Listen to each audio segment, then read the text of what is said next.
Indicamos entonces la historia del Tectus Receptus. Habíamos dicho que el Tectus Receptus es una edición del Nuevo Testamento en griego, donde intervinieron varias personas: Cardenal Francisco de Jiménez de Cisnero, Erasmo de Rotterdam, el- que es el texto que se asigna con el término Tectus Receptus, el Robert Stien, Robert Stefano, los hermanos Elsevier. En la segunda edición, de hecho, de los hermanos Elsevier, aparece esta frase, receptum, tectum receptum. Y dijimos que el tectus receptus se basa en documentos tardíos, en escritos cursivos, también es una mezcla con la Vulgata Latina.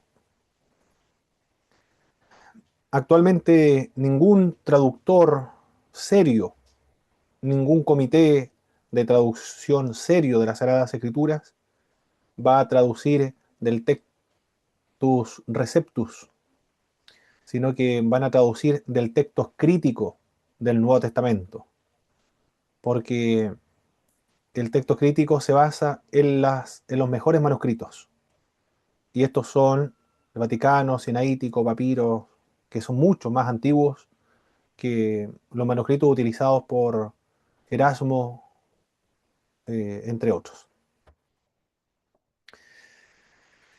Entonces, hemos visto que hay un abundante material para reconstruir el Nuevo Testamento. Y este trabajo de reconstrucción, de fijación del texto y determinar la lectura fidedigna, auténtica de los manuscritos, es trabajo y responsabilidad del rol de los críticos textuales.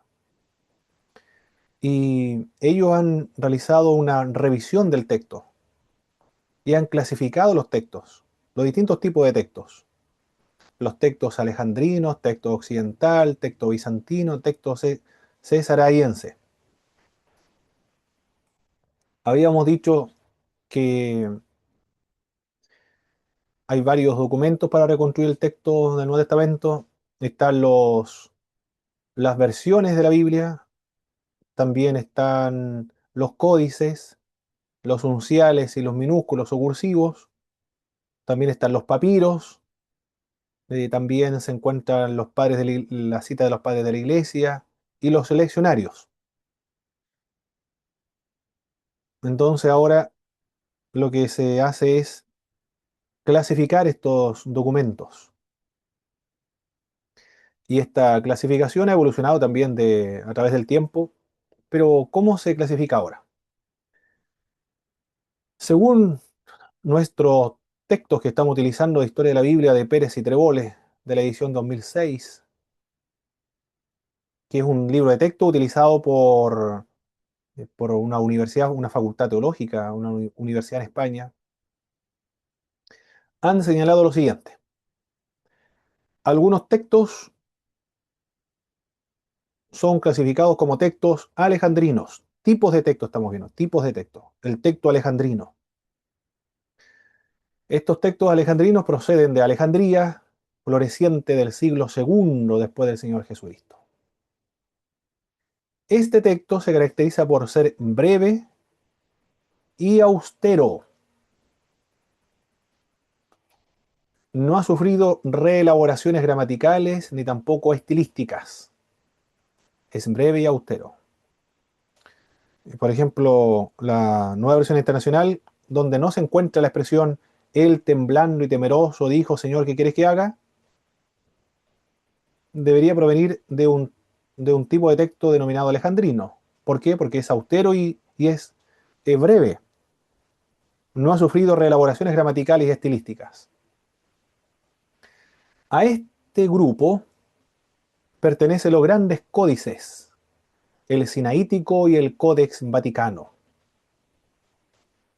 Estos códices, Sinaítico y Vaticano, son breves, son austeros, no han sufrido reelaboraciones gramaticales ni estilísticas, no se ha mejorado el estilo, la gramática, el vocabulario, la sintaxis. También de estos tipos de texto alejandrino proceden el P45, P66, P75. ¿Qué es lo que es eso? P75, 76. El P significa papiro, es la nomenclatura para designar a distintos papiros existentes que se han encontrado en el año 1930, 1950, otro incluso, ¿eh? Y también las citas de los padres de la iglesia, entre ellos Clemente de Alejandría y parte de Orígenes. El texto alejandrino se considera mejor y más fidedigno. ¿Por qué? Bueno, ya creo que ya lo dije, porque es breve, es austero, no ha sufrido modificaciones, reelaboraciones estilísticas, gramaticales, sintácticas, ni ampliaciones textuales, ni notas explicativas. Bien, esos son algunos de tipos de textos. Otros textos, es decir, citas de los padres de la iglesia, papiros, códices. Cuando hablamos de los alejandrinos, la escritura son unciales, no minúsculas, unciales, porque son los mejores textos, más fidedignos. También están los textos occidentales. Los tipos de textos occidentales son parafrásticos. Ya lo explicamos, ¿cierto? Lo que es parafrásticos es una lectura libre con las propias palabras, no es textual palabra por palabra, sino que es, es más libre esa lectura. Está atestiguado en los padres latinos hasta el año 400. En los manuscritos grecolatinos de Besa, por ejemplo, recuerda, el códice de Besa es clasificado dentro de los textos occidentales, es parte de los textos occidentales. Y otro códex que es el códex claro montano, no lo trabajamos acá para no darle más contenido, pero existe. Y en la versión Vetus latina también son clasificados dentro de los textos occidentales. En los tipos de texto entonces están los códex, los códices, están también las versiones antiguas de la Biblia, los papiros, entre otros. Citas de los padres de la iglesia también, leccionarios. Hay quien considera que ese es el texto más antiguo, siendo las demás formas textuales reelaboración del mismo. Otro tipo de textos que existen es el texto bizantino. El texto bizantino, también denominado texto koiné, bizantino koiné. Las características del texto bizantino son la tendencia a un texto más amplio, las lecturas dobles, la corrección estilística, las glosas explicativas, la actualización del léxico. El objetivo de estos tipos de texto bizantino koiné es conseguir un texto más fluido y más elegante. Es el más atestiguado de los manuscritos minúsculos. Los escritos minúsculos surgieron en el siglo IX después de Jesucristo. Y tras las ediciones de Erasmo de Rotterdam, 1516, y la de Robert Estienne, 1551, pasó a ser el Textus Receptus de las iglesias cristianas. La Reina Valera 1960, bueno, la Reina Valera en realidad, Casiodoro de Reina y Cipriano de Valera, el texto del cual traducen es el Textus Receptus, un tipo de texto que se caracteriza por una lectura más amplia, lecturas dobles, correcciones estilísticas, glosas explicativas y la actualización del léxico. Por eso que usted va a encontrar más versículos bíblicos en la Reina Valera que en las versiones actualizadas de la Escritura, porque la Reina Valera traduce del Textus Receptus, y el Textus Receptus es clasificado dentro, o los manuscritos utilizados por el Textus Receptus son clasificados de textos denominados bizantinos o koiné. En cambio, las traducciones modernas de las Sagradas Escrituras no se basan en los tipos de texto bizantino, sino que están basados en el texto alejandrino, los mejores textos, más breves, más austeros, y unciales también. Y ahí están los papiros, los mejores papiros, los más antiguos, y la cita de los padres de la iglesia. Los tipos de textos cesareienses parece representar un texto empleado por Orígenes de Cesarea, muestra afinidades con el texto alejandrino y el texto occidental. Preguntas hasta ahora, mis queridos hermanos, o comentarios de lo que hemos visto hasta ahora,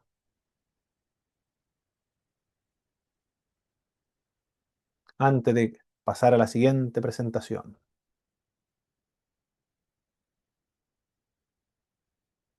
Se está Eh, entendiendo, ¿verdad? No hay dudas. Hermano Luis, adelante. Mi hermano Paulo, a ver, ¿cómo puedo formular la pregunta? La versión Reina Valera, entonces, como dice usted, contiene más versículos, más textos. Es para dar una mayor explicación, ¿cierto? Exactamente, correcto. Ya. Pero no se aleja del contexto de los originales, por decirlo así. Del contexto no se aleja. Lo que hace es tratar de explicar algunos pasajes que son difíciles de entender. Por ejemplo, ¿qué están haciendo esas personas ahí en el estanque de Bethesda? Bueno, el texto recepto dice es que estas personas estaban allí porque se creía en esa comunidad que descendía de tiempo en tiempo un ángel y que agitaba las aguas, el primero en que llegaba se sanaba. Es una nota explicativa, pero no afecta el contexto, más bien explica el contexto. Eso es lo que hace, explica el contexto.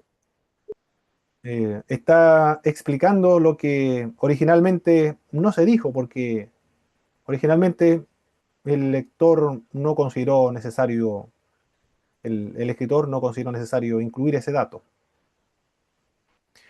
Eh, el otro pasaje de Primera de Juan, capítulo 5 creo que era, 6 7 creo que, o 7 8 tres son los que dan testimonio en el cielo, el Padre, el Logos, o el Verbo, y el Espíritu, y los tres son uno.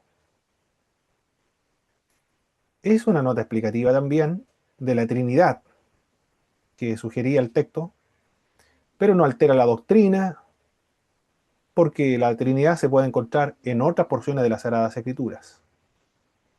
Además que la Trinidad es por hecho, la Trinidad no se basa en ese pasaje bíblico, es una confirmación nada más de la doctrina.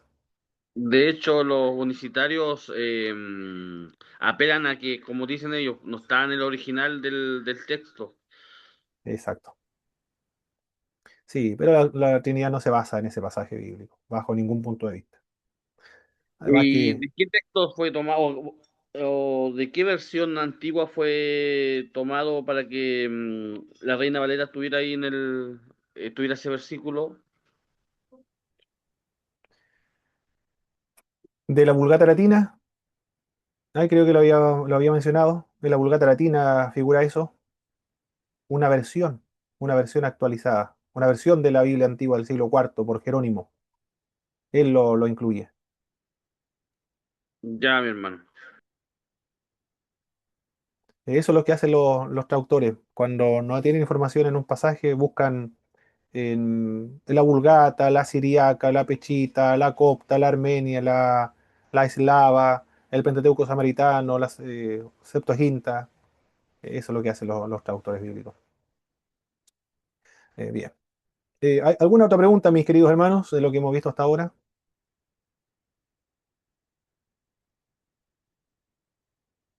No se queden con la duda, mis hermanos, lo que estamos trabajando es algo muy importante porque estamos viendo los fundamentos de las traducciones de las Sagradas Escrituras modernas. Si alguien sospecha de las versiones actualizadas de la Biblia, tiene que considerar todo esto que estamos viendo. Y más todavía, más de lo que vamos a ver en la segunda parte, también debe considerar eso. Pero mientras tanto, para que usted salga de la duda o la sospecha, y cualquier hermano que esté viendo esta grabación, las traducciones bíblicas no lo desarrolla una persona, sino que un comité ejecutivo, un comité de traducción bíblica. Sociedades Bíblicas Unidas, por ejemplo, Sociedad Bíblica Latinoamericana, Sociedad Bíblica Española. Son sociedades bíblicas, un comité ejecutivo, un grupo, un comité, un grupo editorial que trabaja en traducciones bíblicas. Alguien puede decir, con respecto a la nueva versión internacional, por ejemplo, son homosexuales, lo fomentaron homosexuales también que querían alterar la palabra de Dios. Los que realizan las traducciones bíblicas, mis hermanos, son personas cristianas, son pastores, son biblistas, son exégetas bíblicos, traductores bíblicos, personas respetadas en el mundo evangélico, latinoamericano, como Edesio Sánchez Cetina, como Samuel Pagán, Luciano Jaramillo, no sé si era Luciano Jaramillo, creo, Luciano Jaramillo de Colombia. Creo que René Padilla también estuvo interviniendo en una de las traducciones de la nueva versión internacional. De esas personas estamos hablando, lo que intervinieron en la traducción de la nueva versión internacional. Eso es lo primero que debe considerar. Son cristianos, son personas comprometidas que han dedicado toda su vida al estudio de las Sagradas Escrituras. También el traductor bíblico debe tener ciertas competencias. De hecho, son tres los que están ahí. En el comité de las traducciones tiene que haber un lingüista, un antropólogo y un biblista. Y cada uno de ellos debe tener un doctorado en su respectiva especialidad. El biblista debe tener un doctorado en lingüística. El antropólogo debe tener un doctorado en antropología. El biblista debe tener un doctorado en Biblia. Para tener un doctorado en Biblia, que no es lo mismo que un PhD o un doctorado en teología, un doctorado en ministerio, no es lo mismo. Esto es en Biblia, doctorado en Biblia. Craig Kinner, por ejemplo, es doctorado en Biblia. Tiene que conocer el griego, el hebreo, el arameo. Y tiene que hablar dos idiomas adicionales maternos, el alemán o el inglés. Bueno, si es inglés, alemán y cualquier otro idioma, francés o italiano puede ser, pero dos idiomas más. Y si es del Antiguo Testamento, Nuevo Testamento, si es del Antiguo Testamento, el acadio y otro idioma más, antiguo, el acadio o el copto, supongamos el acadio y copto. Del Nuevo Testamento, le exigen griego, hebreo, arameo, alemán, inglés, si es español, y le piden latín y otro idioma más, que no recuerdo ahora cuál es el otro idioma, son 7 idiomas. Especialistas. Cuando hablamos de traductores bíblicos, mi hermano, estamos hablando de esas personas que tienen las competencias, son gente especializada en eso, en Biblia. El antropólogo y el lingüista también. Cuando el traductor bíblico trabaja con un libro, por ejemplo, el libro de Génesis, él está traduciendo de un texto masorético que es la Stuttgartensia, y del Nuevo Testamento está traduciendo del texto crítico del Nuevo Testamento. Cuando traduce del Antiguo Testamento, el Edesio Sánchez envía la traducción al comité editorial o al comité ejecutivo.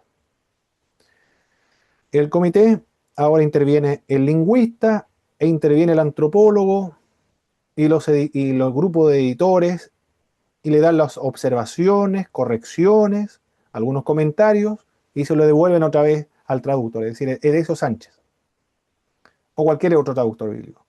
Edesio Sánchez, que es el traductor, puede considerar o no considerar estos comentarios, estas sugerencias o, o estas notas que se encuentran en su trabajo de traducción. Algunas las considera, otras las rechaza. Y luego se lo devuelve nuevamente al comité ejecutivo o al comité editorial, no me acuerdo cómo se llama. Pero eso es por un libro. Estamos hablando de Génesis.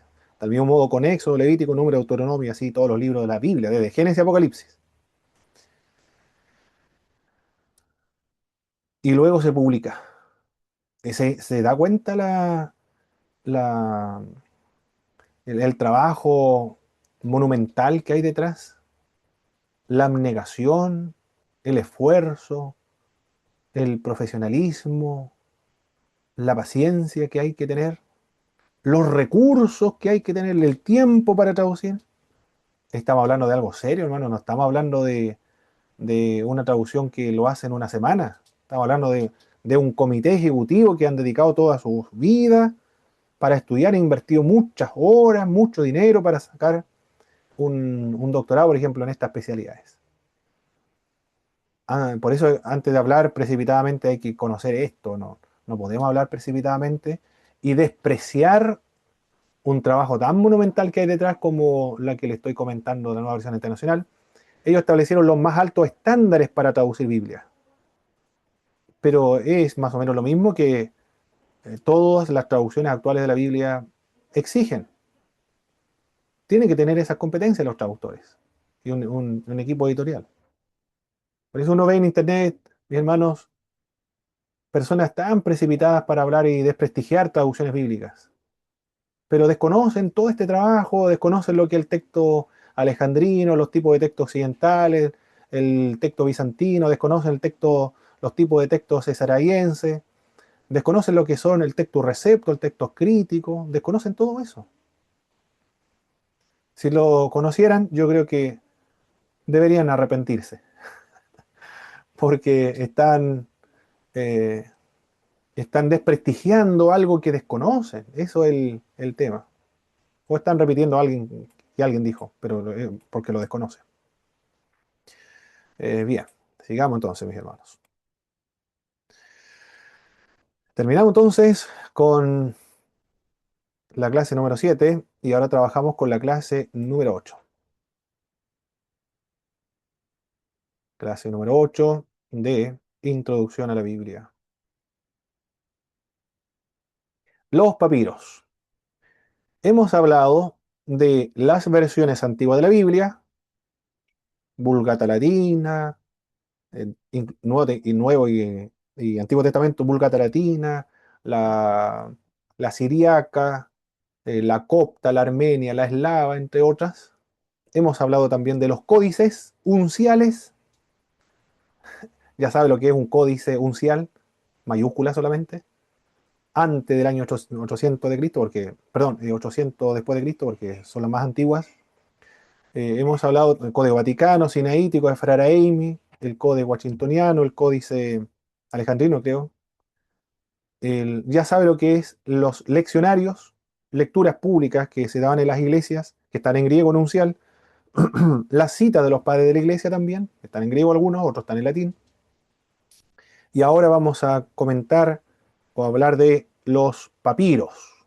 De eso vamos a hablar ahora. Los papiros son muy importantes para los traductores bíblicos, porque estos papiros proceden del siglo III después del Señor Jesucristo. Mostraron que los cristianos egipcios de aquella época poseían el mismo texto que nosotros encontramos hoy en los grandes códices del siglo IV, siglo V.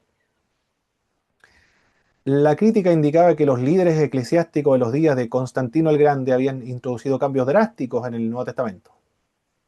Bueno, eso decían los críticos. Cuando se desconoce, hay un dicho que dice que la ignorancia es muy atrevida. Claro, se atreven a criticar algo que desconocen. Eso es lo que hacían los críticos de la época antigua. Se había dicho que los cristianos en la época de Constantino habían introducido cambios muy drásticos del Nuevo Testamento. Y estos papiros arrojaron que lo mismo que se encuentra en los papiros del siglo segundo, siglo tercero, siglo cuarto, son los mismos que se encuentran en los códices de Alejandría, el códice de eh, sinaítico, lo mismo que se encuentra en los cursivos, lo mismo que se encuentra en las versiones nuevas modernas de la Sagrada Escritura, no ha sufrido ningún cambio. Constantino no hizo cambio alguno en el Nuevo Testamento. Bueno, después la crítica guardó silencio, no podía seguir alegando nada porque no tenía ningún fundamento lo que estaba señalando. Mostró también estos descubrimientos, estos hallazgos de los papiros, que corresponden, algunos hallazgos, hermanos, estamos hablando del año 1930, 1950. De esa época estamos hablando cuando se descubrieron papiros, un poco antes, pero Casiodoro de Reina, Erasmo de Rotterdam, Francisco Jiménez de Cisneros, los hermanos Elsevier, Robert Stephanus, los que intervinieron en el texto Receptus no lo conocían. No conocían tampoco el Codex Vaticano, el Codex Sinaítico, el Frere no, porque esos se descubrieron después en el siglo XVIII, perdón, siglo XIX. No se le puede exigir más a los hermanos del siglo XVI. Es lo que había en ese momento a su disposición para trabajar. Y también estos papiros mostraron que el Nuevo Testamento se escribió no el idioma del Espíritu Santo, sino que el Nuevo Testamento se escribió en el griego koiné, el idioma común y corriente de la época. ¿Cuáles son los grandes papiros? Estos son los grandes papiros que tenemos actualmente.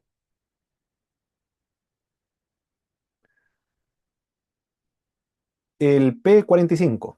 Esta es la otra forma de catalogar o la nomenclatura de la ciencia bíblica y en el aparato crítico figura así.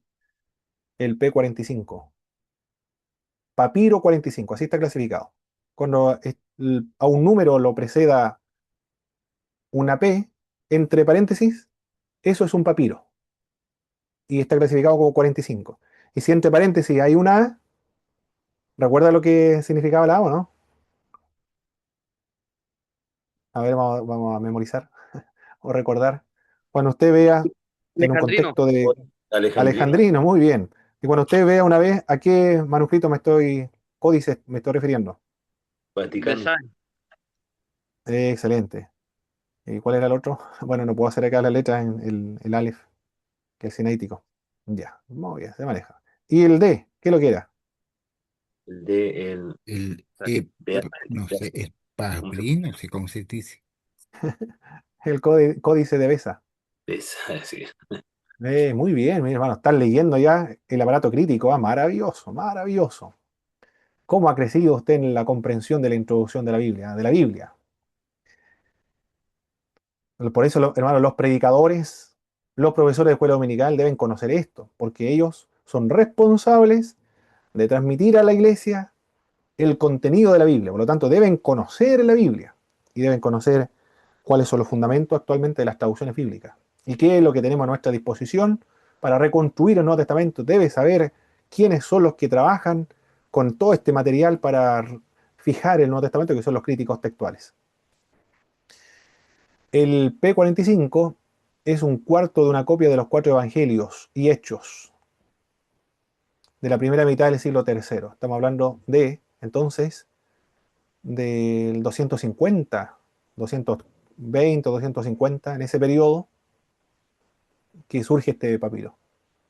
250 serían como 150 años de diferencia nada más con los originales. El P46 es un papiro, contenía toda la carta del apóstol Pablo a principios del siglo III, a, a comienzo del año 200 después de Cristo. 100 años, o 170 años quizás, a ver, 150 años. Primera Tesalonicense es fechada al año 51, 50-51. Entonces estamos hablando de 150 años nada más, de diferencia entre el original y la copia. Manuscrito el P47. manuscrito con una tercera parte del libro de Apocalipsis, de comienzo del siglo también tercero. Además de las cartas pastorales y universales, estaban representados todos los libros nuevotestamentarios en estos papiros, cuando se descubrieron. La antigüedad de nuestros testigos del texto de toda la Biblia griega había sido reducida entonces del siglo IV, el Codex Vaticano Sinaítico, corresponden a esta época, pero ahora, gracias a los descubrimientos de los papiros, se redujo al siglo segundo, de 300 años, de 300, 400 años de distancia del original. Ahora resulta que estamos en un periodo de menos de 100 años. En algunos casos, 30 años de distancia entre el original y la copia. Así se redujo el tiempo entre la copia y el original, gracias a los descubrimientos de los papiros. Así de importantes son los descubrimientos de los papiros. Yo no sé si usted logra discernir o apreciar esta importancia de los papiros. Profe, No sé si... estos, Adelante, hermano estos Luis. descubrimientos fueron descubiertos en la cueva de Qumran, ¿o no? ¿Los papiros No, estos? Ya, no fueron descubiertos en las cuevas de Qumran. Eso está limitado al Antiguo Testamento nada más. Eh, ya. Solamente ahí. Esa era mi duda, Aunque ya. ahí hay una discusión con respecto a Marco. Yo no lo quise. Usted va a aparecer en la presentación que usted va a ver después, va a aparecer ahí Marcos, pero no lo consideré como relevante porque hay dudas. Por lo tanto, Qumran, Antiguo Testamento. El trasfondo del Nuevo Testamento se puede ver, pero acá estamos hablando de papiros que se encontraron en varias partes, en Alejandría, por ejemplo, en otras, no recuerdo en qué otros sectores se encontraron, pero no tiene que ver con los rollos de Qumran. Buena pregunta, hermano Luis, muchas gracias. Pero son muy antiguos estas porciones bíblicas. En Boris Moyano, no sé si alguien ubica a Boris Moyano, dice, me estoy gozando, solo dice Boris Moyano, bueno, está predicando, él es un evangelista. Bueno, también acá, estos descubrimientos son pero de vital importancia para los comentarios, para los comentaristas bíblicos, los exégetas, para los biblistas. Son muy importantes porque se ha reducido sustancialmente la copia del original. Los papiros Chester y Beatty. ¿Cuándo se descubrieron estos papiros de Chester y Beatty? En el año, lo voy a anotar acá para que lo recuerde mejor, mis hermanos. O quizás debería haberlo puesto acá en la diapositiva, ¿verdad? Bueno, después lo voy a poner ahí. Pero en el año 1930 se descubrieron, mira, es la época, hermanos. 1930 se descubrieron los papiros de Chester Beatty. El grupo original de papiros Beatty consiste de 11 manuscritos, aunque al principio se pensó que eran 12. 8 manuscritos contienen parte del Antiguo Testamento, en griego. Y usted ya se dará cuenta qué letras tienen. Las letras unciales, obviamente, si son del siglo segundo. No están las cursivas acá. 8 de estos contienen parte del Antiguo Testamento en griego, partes considerables de Génesis y Números y Deuteronomio y parte de otros libros, incluyendo Esther, Ezequiel y Daniel. 3 manuscritos en el grupo son del Nuevo Testamento. Pero mire la fecha en que se descubrió, 1930.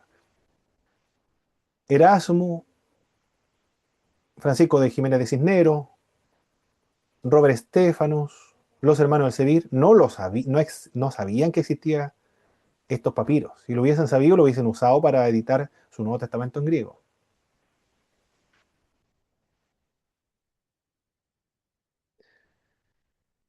Sigamos avanzando con los papiros. Este es el otro, pero del Qumran, que se encontró en la cueva 7, pero eh, hay dudas con respecto a eso. No es tan seguro de que sea un papiro correspondiente al Evangelio de Juan.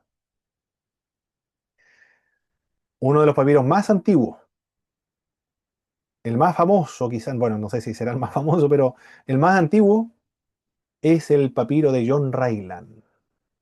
Lo tenemos ahí. Este es el papiro de John Ryland. Se clasifica como el P52. Si usted ve en algún comentario bíblico por ahí, este texto bíblico respaldado por el P52, usted va a saber que se refiere al papiro de John Ryland. Una pequeña porción. Esa es la porción que están viendo ustedes en su pantalla. Desfragmentada totalmente, deteriorada casi por completo, pero alcanzó a sobrevivir. Esto es lo impresionante, porque esto era lo más probable que haya sido todo el Nuevo Testamento, no creo que haya sido solamente el Evangelio de Juan, pero sobrevivió el Evangelio de Juan, capítulo 18, del verso 31 al verso 33, y del verso 37 al verso 38,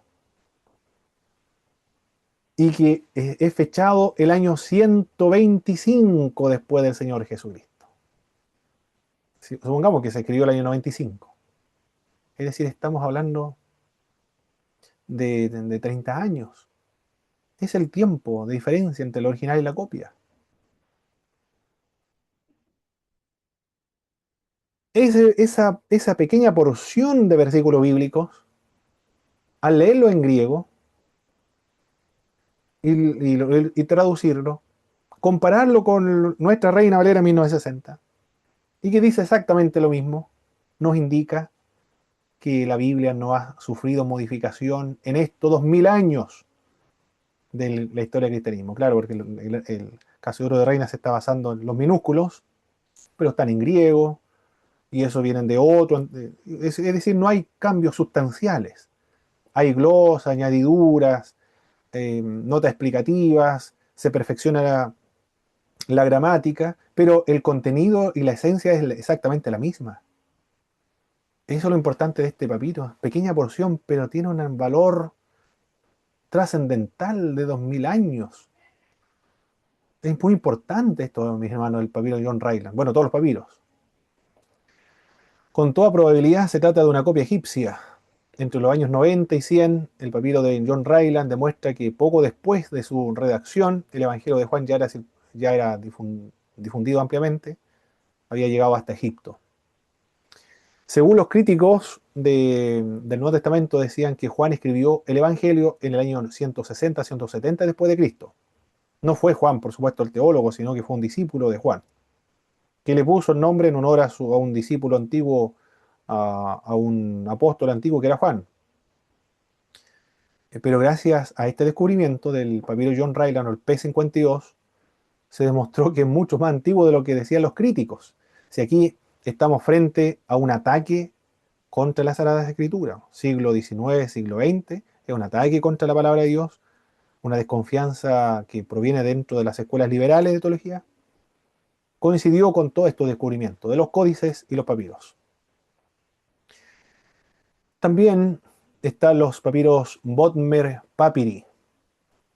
Esos son los otros, los Bodmer Papyri. ¿Y cuándo se descubrieron estos?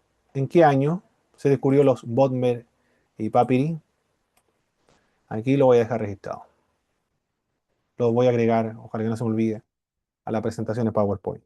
1952. ¿Qué les parece?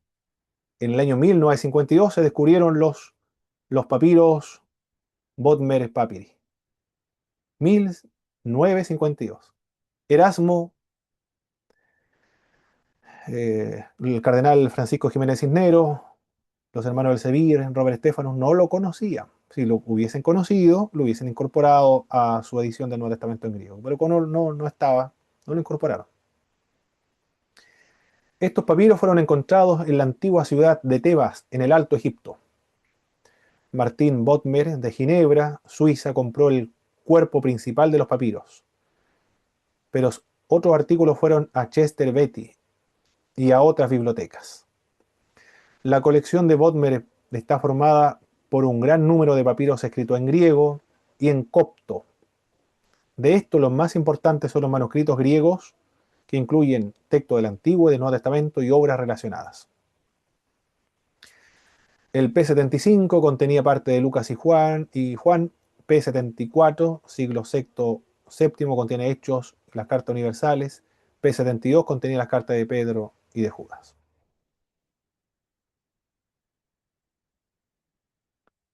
Bien. Entonces, para reconstruir el Nuevo Testamento, por favor, mis queridos hermanos, enlístenme, porque lo he venido mencionando en las clases, para poder reconstruir el Nuevo Testamento en griego, los críticos textuales. Cuando hablamos de crítico textual, estamos hablando no de personas que critican la Biblia, sino de personas que están tratando de determinar cuál es la lectura auténtica al comparar una multitud de documentos del Nuevo Testamento. Uno de los documentos, versiones antiguas. Voy a mencionar acá versiones antiguas. Versiones antiguas. Versiones. ¿Qué otro material tienen a su disposición los críticos textuales? Entre las versiones está la Vulgata Latina, Pechita, entre otras.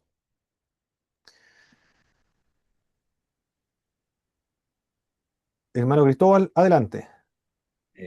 Manuscritos.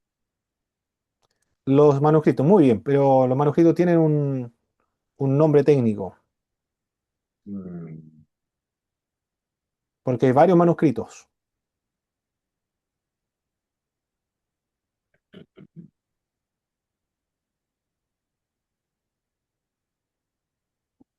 co- ¿Cuáles serían esos manuscritos?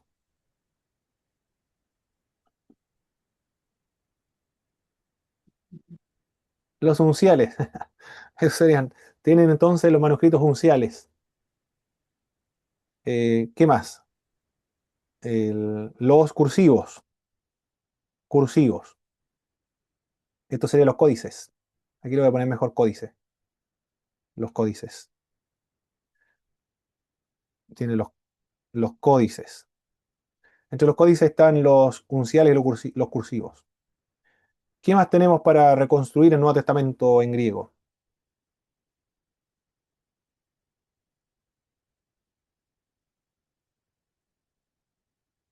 ¿Recuerda lo que eran estos, hermanos? Los leccionarios. ¿Qué eran los leccionarios? Eran frases que se leían en la liturgia de los servicios. Perfecto. Y la cita de los padres, la cita de los padres de la iglesia. También, que están en griego. Todos estos son manuscritos. Oh, se me perdió la última parte. Ya no importa, voy a agregarlo acá abajo. Y los papiros. Si solamente mencionamos los unciales, cursivos, leccionarios, cita de los padres de la iglesia, son 5.300 manuscritos. Pero si además agregamos las versiones antiguas de los papiros, aumentamos hasta 9.000 material para reconstruir el Nuevo Testamento. Entonces, los críticos textuales, al utilizar las versiones antiguas de la Biblia, los códices, tanto unciales como cursivos, los leccionarios, la cita de los padres de la iglesia, los papiros, van a reconstruir el Nuevo Testamento. Y ellos establecieron algunos criterios. ¿Cuáles fueron los criterios? Los siguientes.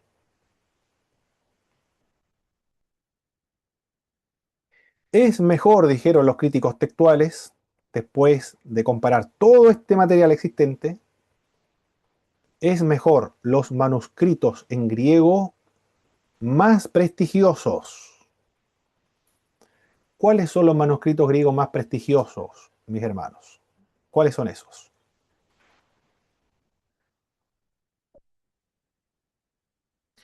Los que no fueron sometidos a, a un refinamiento, no se caracterizan por las ampliaciones textuales, no hay glosas explicativas, no se mejoró la sintaxis, no quiere conseguir un texto fluido, elegante, sino que es breve, austero y tosco. ¿Cuáles son esos? Del siglo IV. ¿Alguien recuerda cuáles son esos códices?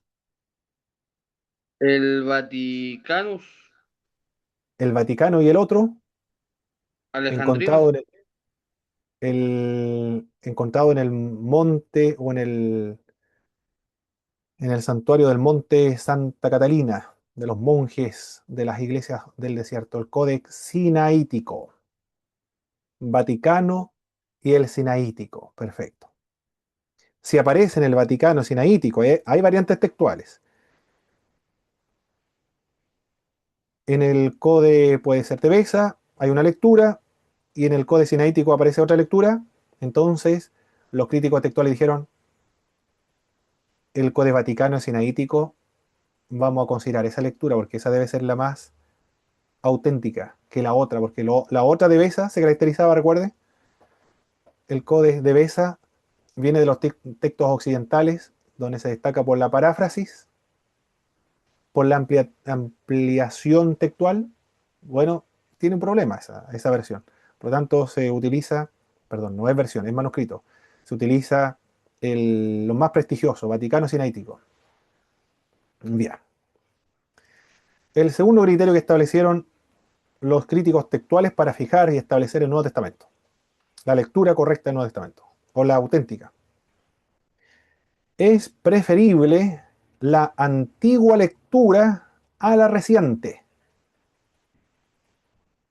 Ese fue el otro criterio.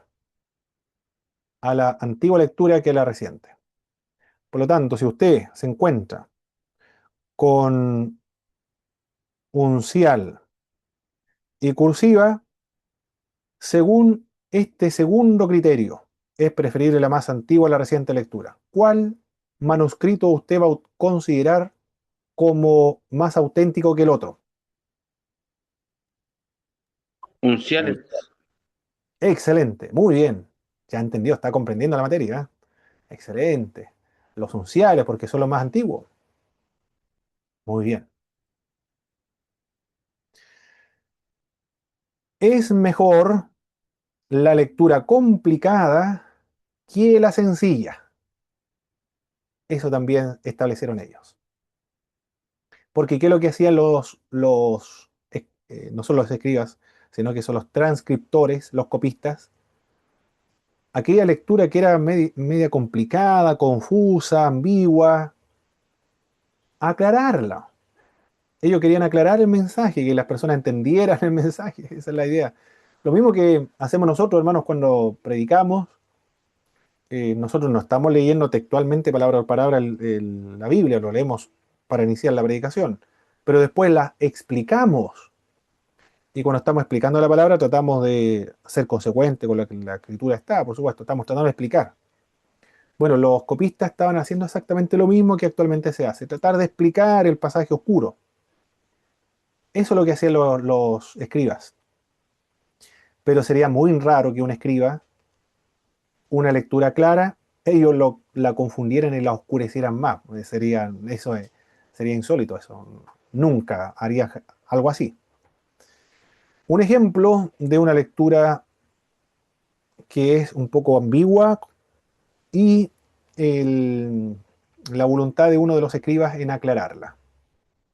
Juan capítulo 1, verso 18. Los manuscritos de alta calidad leen Dios unigénito, pero otros manuscritos que no son de alta calidad, no son de alto valor, leen Hijo unigénito, porque la lectura más complicada pareciera indicar que Dios es un hijo, pero Dios no es un hijo, Dios es Padre, no puede ser que sea unigénito. Debe tratarse entonces de Jesucristo. Entonces el transcriptor juzgó pertinente cambiar Dios por hijo, porque en realidad el texto se está refiriendo a Jesucristo, eso es obvio. Hijo unigénito. ¿Está cambiando el sentido de la palabra de Dios cuando hace eso, mi hermano? Porque alguien me hizo una pregunta, creo, hermano Luis, me hizo esa pregunta si había un cambio sustancial en la palabra de Dios. Por ejemplo, originalmente decía Dios unigénito y el copista escribió o lo explicó Hijo unigénito. ¿Está cambiando la palabra de Dios el escriba? No sé si decirlo corregir, porque la intención es aclarar. Eso es lo que hace el escriba, aclarar la lectura. ¿Habrá un cambio sustancial, hermano, entre uno y otro? No, No sé si alguien verá un cambio sustancial. Creo que nadie ve un cambio sustancial, ¿cierto? Porque la idea se mantiene, porque cuando dice Dios unigénito se está refiriendo evidentemente a Jesucristo, no está refiriéndose al Padre ni al Espíritu Santo. Entonces el escriba dijo, ¿me está hablando del Hijo? Vamos a poner Hijo mejor, ¿para qué vamos a dejarlo con Dios? Porque alguien se puede confundir. Y para evitar la confusión, entonces, lo vamos a dejar como Hijo unigénito. Ahora se está entendiendo entonces. Yo creo que respondí la pregunta en base a este pasaje. Entonces, este criterio dice, la lectura más complicada es mejor que la sencilla, porque los escribas trataban de solucionar y allanar algunas confusiones que eventualmente podrían surgir en el texto. Esta lectura es una facilitación de la primera. La primera, además, está confirmada por los papiros, es decir, Dios unigénito está confirmado por el P66, el P75. Se debe concluir entonces que Dios unigénito es la lectura correcta, porque se encuentra en el P66 y el P75. Para eso sirven los papiros, para confirmar la lectura correcta, sustentarla. O la lectura original o más auténtica, podríamos decir. La que no fue sometida a, a cambios estilísticos, notas explicativas, glosas explicativas, tratar de hacer el texto más fluido, más elegante, o mejorar el vocabulario y la sintaxis. Mejor la lectura corta que la lectura larga, porque los escribas tenían una tendencia natural a añadir más que a sustraer.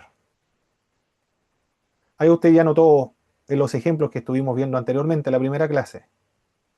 Él, temblando y temeroso, dijo, Señor, ¿qué quieres que haga? En la Reina Valera figura eso, ¿cierto? Pero la Nueva Versión Internacional, Palabra de Dios para todo, la Dios habla hoy, no está. No creo que estén en... A ver, aquí tengo otra Biblia que es la de Alonso Choque. Vamos a ver si se encuentra. Romanos 9:6, ¿era verdad? Vamos a leer, para agregar una nueva traducción. Cayó, el verso 4, cayó en tierra, oyó una voz que decía, Saulo, Saulo, ¿por qué me persigues? Contestó, ¿quién eres, Señor? Yo soy Jesús a quien tú persigues. Ahora levántate,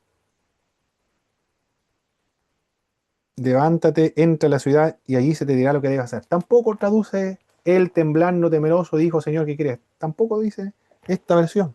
Si ninguna versión actualizada la Biblia lo menciona. ¿Por qué? Porque los traductores bíblicos conocen estos criterios para determinar cuál es la lectura auténtica. Están utilizando el Textus Receptus para traducir. La lectura más larga es la que está más explicada, tiene algunas glosas explicativas, o lo traduce de la Vulgata Latina. En Lucas, por ejemplo, capítulo 15, verso 21, algunos manuscritos añaden, tenme como alguno de tus jornaleros. Eso es una adición también, que no se encuentra en los originales. Es una explicación más larga, porque eso es lo que hacían los escribas, los copistas, extender un poco la escritura del Nuevo Testamento. Por lo tanto, si hay dos manuscritos donde hay variantes textuales, es decir, una lectura y acá es otra lectura, se escoge siempre la más corta que la más larga. A ver, creo que ya estamos en el tiempo ya. Eh, Acá la última, en Romanos capítulo 10, verso 3, la Reina Valera 1960 dice, le veo por sobrenombre Tadeo. En cambio, la Nueva Versión Internacional dice simplemente Tadeo. ¿Cuál de las dos variantes es la correcta? ¿Quién tradujo correctamente? Recuerde que uno está basándose en el Textus Receptus de la Reina Valera y otro se basa en el texto crítico del Nuevo Testamento. la El Codex de NBI. Beza, exacta, la NBI. El Codex de Beza dice le veo. ¿Y el code de Besa, cuál es la característica? Parafrástico, amplitud textual. Por lo tanto, esa traducción proviene del texto de Besa, porque es más amplio. También se caracteriza por la paráfrasis. Claro, la persona aquí está leyendo le veo por sobrenombre Tadeo.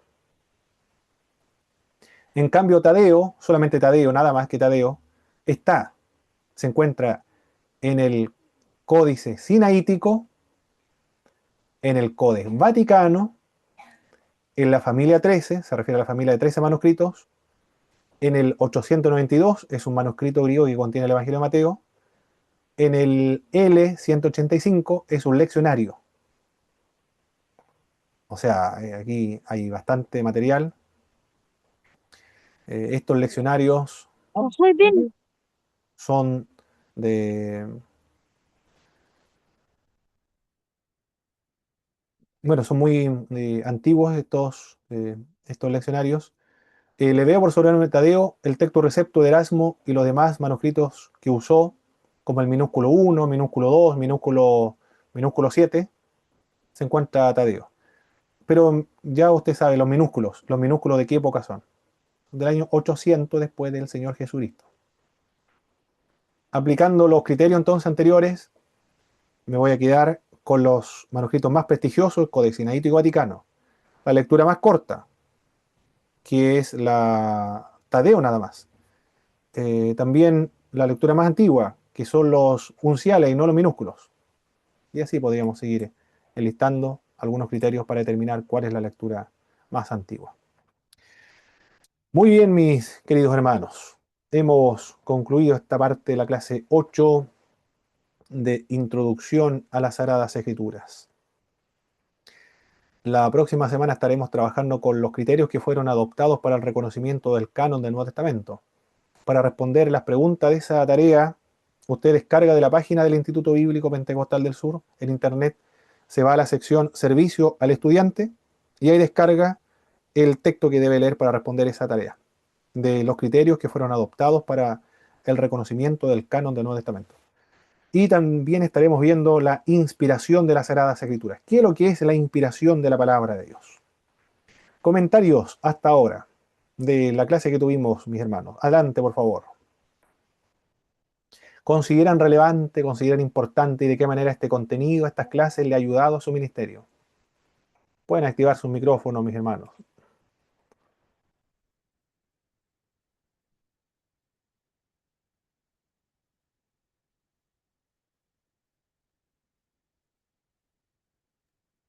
Bendiciones, mi hermano Pablo. Amén, hermana Patricia. Para mí me ha costado, le soy sincera, porque es una materia nueva.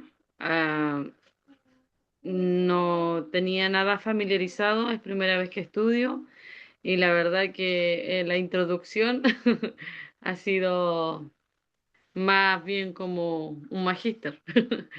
Ha sido bastante desafiante para mí. Hago mis tareas sola porque estamos estudiando junto con mi esposo, pero mis tareas las hago sola. Eh, y me ha costado. Bueno, igual uno como mamá está pendiente de los hijos, el hijo llora y como que no puede tener la fluidez también de la clase como uno quisiera. Sí, Pero estoy feliz porque eh, me he dado cuenta de la profundidad de la Biblia, el trabajo que ha habido por años detrás de exacto. muchos hombres. Y hoy tenemos la fortuna, nos sentimos entre más yo voy escuchando y tratando de entender la clase, me voy dando cuenta que somos demasiado afortunados, somos bendecidos por estar en esta clase y también por ir aprendiendo con tanto detalle, con tanta minuciosidad la escritura. Em, Eso, me siento bendecida, pero a la misma vez me siento desafiada y estoy como, voy a tener que volver a leer, volver a repasar, volver a leer los libros pero es una bendición, hermano Pablo, la verdad. Perfecto, hermana Patricia. Muchas gracias. Muy bien, vamos a finalizar entonces con una oración a nuestro